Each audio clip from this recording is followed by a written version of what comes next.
बच्चों, अब हम बात करते हैं पार्ट टू की। बच्चों, आपको पता है आपको एग्जाम में दो क्वेश्चन पेपर मिलेंगे। एक क्वेश्चन पेपर जो सब्जेक्टिव टाइप होगा वो तो आपको एग्जाम के स्टार्ट होने के साथ ही मिल जाएगा। सेकंड जो पार्ट होगा बच्चों, ये हमारा ऑब्जेक्टिव टाइप होगा और ये आपको जब एग्जाम खत्म होने में सिर्फ आधा घंटा रह जाएगा तब आपको मिलेगा। तो बच्चों, इसमें भी हमारे पास पार्ट ए बी सी तीनों होंगे। पार्ट ए सभी के लिए कंपलसरी होगा और पार्ट और बी और सी में चॉइस होगी। जिन बच्चों ने पार्ट बी रखा है तो वो पार्ट बी को सॉल्व करेंगे और जिन बच्चों ने पार्ट सी रखा है वो पार्ट सी को सॉल्व करेंगे। तो बच्चों, इसमें हमारे पास ऑब्जेक्टिव टाइप क्वेश्चन आएंगे। सबसे पहला क्वेश्चन है जो हमारे सैम्पल पेपर में आया हुआ है, not for profit organisation prepare. जो नॉन प्रॉफिट ऑर्गेनाइजेशन होते हैं वो क्या प्रिपेयर करते हैं? Trading account, trading and profit and loss account, income and expenditure account और ऑल ऑफ द अबव। बच्चों, जो नॉन प्रॉफिट ऑर्गेनाइजेशंस होते हैं वो receipt and payment account, income and expenditure account और बैलेंस शीट प्रिपेयर करते हैं। तो इस हिसाब से हमारा आंसर आएगा ऑप्शन सी। इसके बाद है बच्चों हमारे पास question number second, in the absence of partnership deed. अगर पार्टनरशिप डीड साइलेंट है, interest is allowed to the partners loan account will be. तो पार्टनर्स के लोन के ऊपर कितना इंटरेस्ट दिया जाएगा? जब पार्टनरशिप डीड साइलेंट होती है बच्चों, तो हमेशा जो जो उनका लोन अकाउंट होता है उसके ऊपर उनको 6% पर एनम के हिसाब से इंटरेस्ट मिलता है। इसके बाद है third question, liability of partner is. हमेशा जो बच्चों पार्टनर्स की लाइबिलिटी होती है वो हमेशा अनलिमिटेड होती है। तो इस वजह से इसका राइट आंसर आएगा ऑप्शन बी। फोर्थ क्वेश्चन है, interest on partner drawing will be credit to. जो इंटरेस्ट ऑन पार्टनर्स ड्राइंग है वो कहाँ पर क्रेडिट किया जाता है? प्रॉफिट एंड लॉस अकाउंट में, profit and loss appropriation account में, पार्टनर्स के कैपिटल अकाउंट में और नन ऑफ द अबव। बच्चों, जो इंटरेस्ट ऑन ड्राइंग्स होता है वो always profit and loss appropriation account में क्रेडिट किया जाता है। तो इस वजह से इसका राइट आंसर आएगा ऑप्शन बी। इसके बाद है हमारे पास क्वेश्चन नंबर 5, एबीसी पार्टनर्स हैं, उनकी जो पुरानी रेशो है वो 4:3:2 है। उन्होंने नई रेशो डिसाइड कर ली 4:3:1। तो हमने यहाँ पर निकालना है कि किस पार्टनर को सेक्रीफाइस हुआ है और किसको गेन हुआ है, वो हिस्सा निकालना है। तो हम क्या करते हैं, उनकी पुरानी रेशो में से नई रेशो माइनस करते हैं। पुराना शेयर है उसका 4/9 माइनस उसका नया शेयर है 4/8।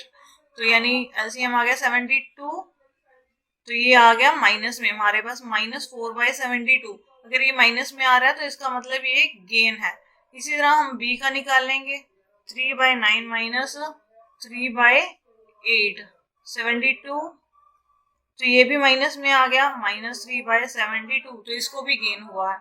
सी का निकालेंगे, उसका ओल्ड हिस्सा है, न्यू है 1/8।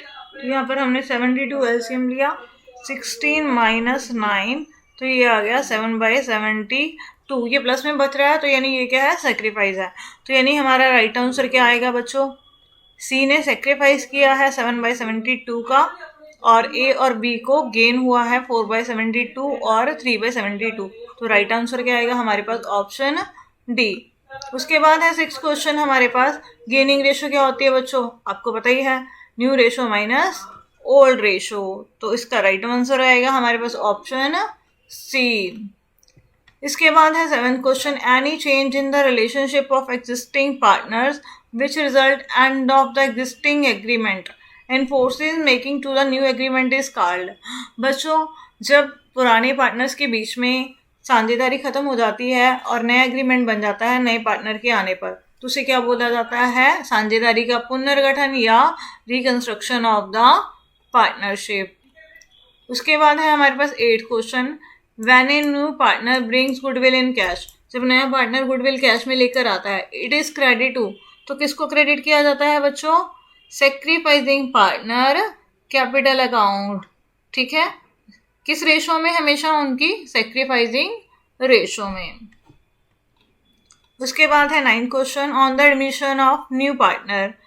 नए पार्टनर के आने पर ओल्ड फर्म इज डिसॉल्व, पुरानी जो फर्म है वो खत्म हो जाती है।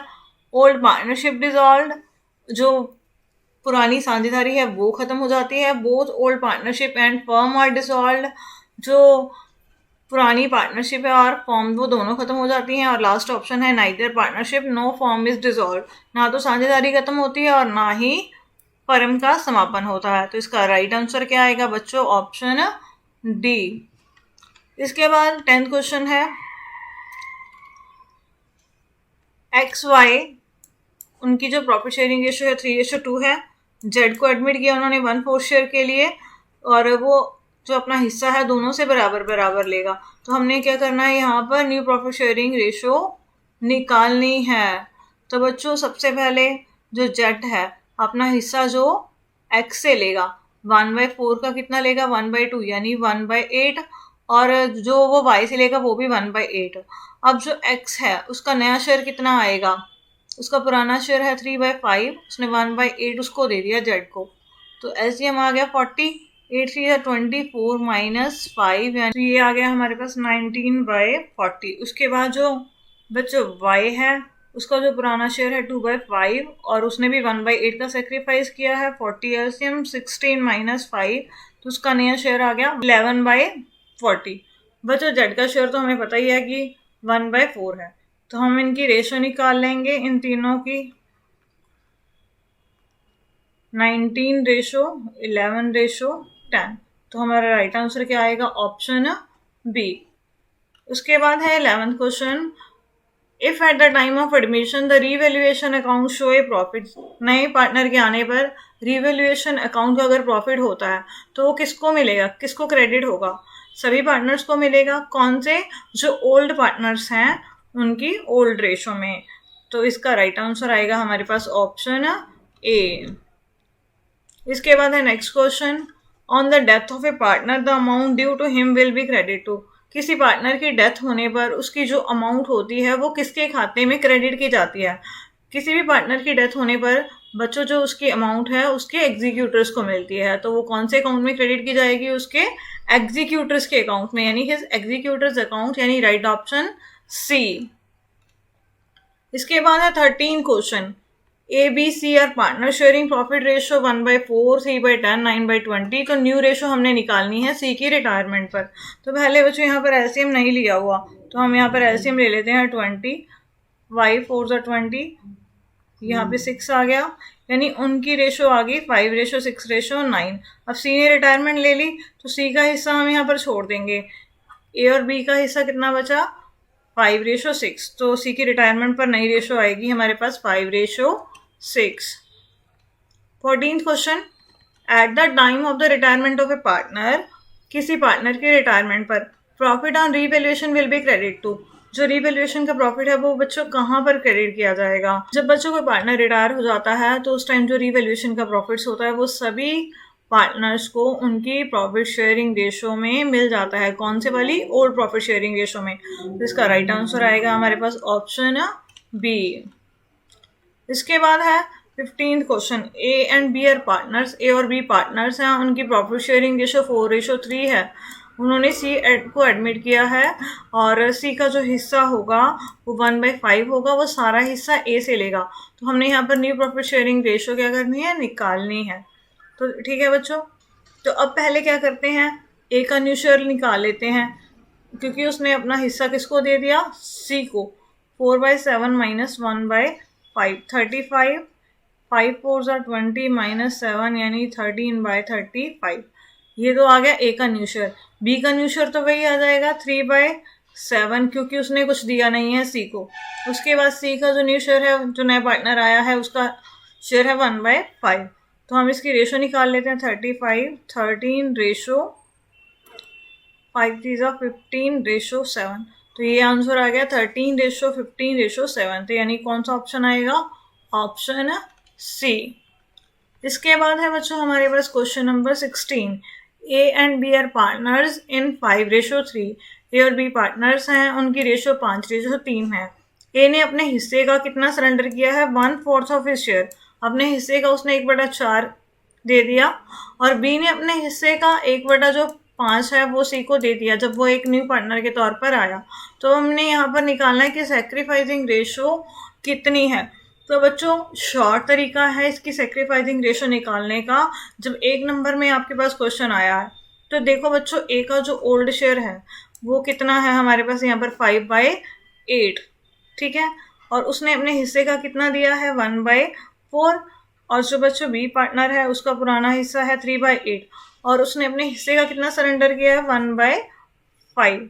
तो यहाँ पर हमारे पास आ गया 5/32 और 3 यहाँ पर आ गया 8 5 40।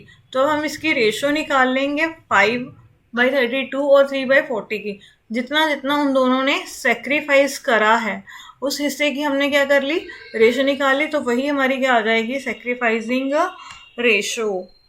तो हम इसका एलसीएम लेंगे तो कितना आ जाएगा, तो यहाँ पर बच्चों हम एलसीएम ले लेंगे। एलसीएम आ गया 160, 32, 5 160, 5 5 25, 40, 4 160, 4 3 12। तो हमारी न्यू रेशो आ गई 25:12। तो यानी राइट आंसर आएगा हमारे पास ऑप्शन डी। इसके बाद बच्चों हमारा सेकंड पार्ट शुरू हो गया। ये पार्ट उन्हीं बच्चों को करना है एग्जाम में जिन्होंने पार्ट बी ऑप्ट किया है, उन बच्चों को नहीं करना है जिन्होंने पार्ट सी ऑप्ट किया है। तो बच्चों 17th क्वेश्चन है हमारे पास पार्ट बी का। An artificial person created by law is called. वो आर्टिफिशियल पर्सन जो लॉ द्वारा बनाया जाता है वो क्या होता है, sole proprietorship, partnership form, company या ऑल ऑफ द अबव। वो होती है बच्चों हमारी कंपनी। तो राइट आंसर क्या आएगा हमारे पास ऑप्शन सी। उसके बाद है नेक्स्ट क्वेश्चन हमारे पास, maximum number of members in a private companies. एक कंपनी में, प्राइवेट कंपनी में मैक्सिमम कितने मेंबर्स हो सकते हैं बच्चों, इसका राइट आंसर आएगा बच्चों 200। उसके बाद है 19 क्वेश्चन, एक कंपनी में इशू, एक कंपनी जारी कर सकती है। फर्स्ट ऑप्शन है इक्विटी शेयर, सेकंड ऑप्शन है प्रेफरेंस शेयर, थर्ड ऑप्शन है इक्विटी एंड प्रेफरेंस शेयर और लास्ट ऑप्शन है नन ऑफ द अबव। बच्चों एक कंपनी जो होती है वो इक्विटी शेयर भी इशू कर सकती है और प्रेफरेंस शेयर भी इशू कर सकती है। इस वजह से इसका राइट आंसर आएगा ऑप्शन सी। उसके बाद है विच of the following is not shown under the heading share capital in the balance sheet. इसमें हमने बताना है कि नेक्स्ट क्वेश्चन है बच्चों हमारे पास question number 20, which of the following is not shown under the heading share capital in a balance sheet. हमने ये बताना है कि जो शेयर कैपिटल हेड होता है बैलेंस शीट में उसमें कौन सी आइटम नहीं दिखाई जाती है। बच्चों आपको सीक्वेंस पता है, सबसे पहले है जो ऑथराइज कैपिटल है वो शो की जाती है, उसके बाद जो इश्यूड कैपिटल है वो शो की जाती है और उसके बाद सब्सक्राइब कैपिटल है वो शो की जाती है, फुली पेड अप वाली, और उसके बाद नॉट फुली पेड अप वाली। इसका मतलब उसमें क्या शो नहीं किया जाता, रिजर्व कैपिटल, वो उसमें कहीं पर भी शो नहीं की जाती। तो इसका राइट आंसर आएगा ऑप्शन सी। इसके बाद 21st क्वेश्चन हमारे पास, according to the company act minimum subscription has been fix at of the issued amount. कितना जो सब्सक्रिप्शन है इशू अमाउंट का हमें रिसीव होना ज़रूरी है, उसके बिना जो कंपनी है शेयर इशू नहीं कर सकती है। वो है इशू अमाउंट का बच्चों 90% हमें जो है रिसीव होना ज़रूरी होता है। इसके बाद है बच्चों question number 22, what will be the issue price of A share if A share is ₹10 is issue at 30% premium. एक शेयर है उसका जो प्राइस है वो 10 रुपीज़ है और वो 30% प्रीमियम पर इशू किया गया है। तो हमने बताना है कि शेयर का इशू प्राइस कितना होगा। देखो बच्चों 10 रुपये का शेयर है, 10 रुपये का 30% जो है प्रीमियम हो जाएगा, तो यानी 3 रुपये प्रीमियम, तो शेयर का इशू प्राइस कितना होगा हमारे पास 13। तो राइट आंसर क्या आएगा हमारे पास ऑप्शन बी। उसके बाद है question number 23, amount of call in arrears. जो कॉल इन एरियर्स की अमाउंट है वो क्या किया जाता है उसका। फर्स्ट ऑप्शन है added to the capital, capital में ऐड की जाती है। सेकंड ऑप्शन है deducted from share capital, share capital में से माइनस की जाती है। Shown on the asset side, और लास्ट ऑप्शन है shown on the equity and liability side. बच्चों जो कॉल इन एरियर्स अमाउंट होती है वो क्या किया जाता है, लेस की जाती है, कहाँ से, शेयर कैपिटल में से। तो इसका राइट आंसर आएगा हमारे पास ऑप्शन बी। उसके बाद 24th क्वेश्चन है हमारे पास, debenture holder receive. Debenture holders को क्या मिलता है, डिविडेंड मिलता है, नहीं। उसके बाद है इंटरेस्ट मिलता है, यस, डिबेंचर होल्डर्स को हमेशा इंटरेस्ट मिलता है। इसके बाद है 25th question, debenture represent long term borrowings of A company. Company की जो लॉन्ग टर्म लाइबिलिटी होते हैं जो डिबेंचर होल्डर्स होते हैं। Second, investment of equity share holder, equity share holders के इन्वेस्टमेंट होते हैं। Director share in A company, director का शेयर होते हैं। लास्ट ऑप्शन है short term borrowings of A company, company की शॉर्ट टर्म बोरिंग्स होते हैं। बच्चों जो डिबेंचर होल्डर्स होते हैं वो कंपनी की लॉन्ग टर्म बोरिंग्स होते हैं, यानी लॉन्ग टर्म लाइबिलिटी। उसके बाद है 26 question, a debenture holder is entitled to, एक जो ऋण पत्रधारी होता है यानी डिबेंचर होल्डर होता है उसको क्या राइट होता है? फर्स्ट है फिक्स डिविडेंड, उसको फिक्स डिविडेंड मिलता है। सेकंड ऑप्शन है शेयर इन प्रॉफिट्स, प्रॉफिट में शेयर मिलता है। वोटिंग राइट इन कंपनी, कंपनी की मीटिंग में वोट देने का राइट मिलता है। और लास्ट है interest at the fix rate, उसको एक फिक्स रेट से इंटरेस्ट मिलता है। तो इसका राइट आंसर आएगा बच्चों हमारे पास ऑप्शन डी। उसके बाद है 28 question, on the issue of debenture as a collateral security, अगर हमने जो डिबेंचर है एज ए कोलैटरल सिक्योरिटी के तौर पर इशू किए हैं, which account is the credited, हमने ये बताना है कि कौन सा जो अकाउंट होगा वो क्रेडिट होगा। फर्स्ट है डिबेंचर अकाउंट, सेकंड है बैंक लोन अकाउंट, थर्ड है डिबेंचर होल्डर अकाउंट और लास्ट है डिबेंचर सस्पेंस अकाउंट। तो बच्चों हमारे पास जो होगा डिबेंचर जो सस्पेंस अकाउंट होगा वो क्रेडिट होगा। तो राइट आंसर आएगा ऑप्शन डी। बच्चों नेक्स्ट है 29 question, as per SEBI guidelines an amount equal to of the debenture issue must be transfer to debenture redemption reserve before redemption began, redemption शुरू होने से पहले सेबी के अनुसार कितनी अमाउंट जो है डिबेंचर रिडम्पशन रिजर्व में ट्रांसफर करनी जरूरी है? तो इसका बच्चों राइट आंसर है ऑप्शन ए 50%।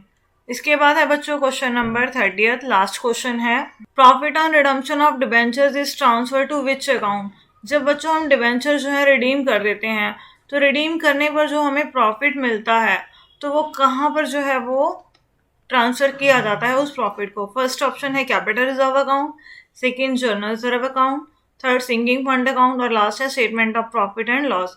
बच्चों जब हम डिबेंचर्स रिडीम करते हैं और जब हमें प्रॉफिट रिसीव होता है वो हमारा कैपिटल प्रॉफिट होता है, तो इस वजह से उसे ट्रांसफर किया जाता है कैपिटल रिजर्व अकाउंट में। तो इसका राइट आंसर आएगा ऑप्शन ए। तो इसी के साथ हमारा जो सैम्पल पेपर है बच्चों वो कंप्लीट हो गया। तो इसी तरह ऑनलाइन क्लासेस लगाते रहिए, हमारे साथ अपनी पढ़ाई जारी रखिए। अगर आपने अभी तक हमारे चैनल को सब्सक्राइब नहीं किया है तो आप अभी सब्सक्राइब कर लें ताकि आपको आने वाली वीडियोस के बारे में अपडेट मिलती रहे। Thank you.